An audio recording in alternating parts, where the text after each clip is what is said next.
Hard workers, man. Somebody who's going to get after it on a day-to-day basis. I think a great example of that is James Colschmidt. He's been a leader for us in the weight room and on the field. Whenever we're running sprints or whenever it's time to get the conditioning in, it's pretty much like playing chase. We're chasing after James, and I think a lot of people are sticking onto that culture and think like, we saw his progression, and he was never like naturally the most gifted as a young guy, but the progression he's made as a player and as a man, it's a great example for all of us.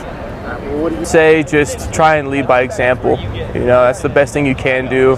People that are always going to talk about it, you have guys that are never going to be about it that will talk about it, and I think the most important thing to do is just to get after it in the weight room, to get after it on the field, take the steps to take care of your body, get in the training room, and just kind of make sure that everybody has the same goal and same mission in mind, which is win football games. So much fun. We had a great time last year. We won 9 games in a row to start the season off and slipped up against Dixie. It was a great game, a great team. But winning 9 games in a row was kind of just a surreal feeling. It felt like we were just gliding and nothing could go wrong. We were having a great time. The energy in practice was great because we had a winning culture. Games were great because, it's fun to win. And I don't know, I really enjoyed last season. The proof's in the pudding. We might have left ground for a little while there, and Dixie handed us a loss, and that kind of really messed up our playoff seed. And so I think it's important to stay grounded. It's important to take it week by week. I think that, maybe with winning 9 games in a row, we might have lost sight of some of the small things that we were doing in order to get to the 9-game win streak. And this year, I really think we're going to focus on those small things, really pay attention to the details, and I think that'll lead us to another successful season.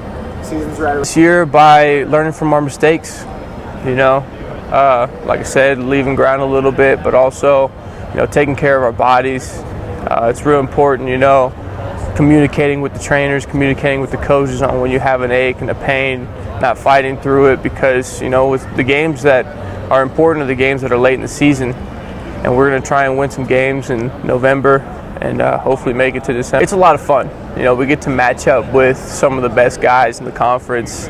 Practicing's always a battle, It's always kind of a pride thing. They know they're the best, and we're trying to get to the best, and so we're always competing with those guys. We got Cam Mayberry coming back, and tackling him is quite the hassle. So it's in practice it gets pretty intense. We have a little bit of animosity during practice just because these guys really want to win. The offense really wants to win, and we really want to win. But after practice, of course, we're all best friends again, and it's really important to compete in practice, and we're lucky enough to compete with an extremely talented bunch. To him here in a minute, Riley Miller, left tackle. Going against him is always going to make me better.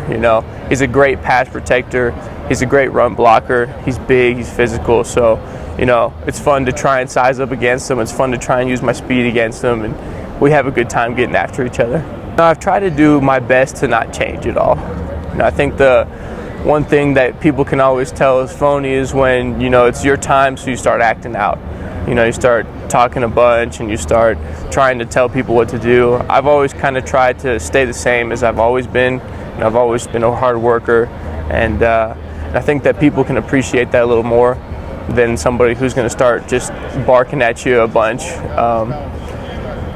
Leadership, I think that being a person that has a lot of reps in games and in practice, I'm experienced. I can help guys get in the right position. I didn't play this last spring, and I had all the outside backers, asking me questions because I've started both at Leo and Star, and we're going to have a new starter at one of those positions, probably Star, and but new guys playing at both. They were asking me questions, trying to figure out what they can do to be more successful, and I think that that's one of my positions. I have a lot of knowledge. I've spent almost 4 years now with Coach Moore, who's an incredible coach. I've learned a lot from him, and I've been able to share that with my teammates. Coach Brandon's a good guy. He's he's kind of old-fashioned in the sense that, like, his humor is just, it's hilarious. You know, we always get along.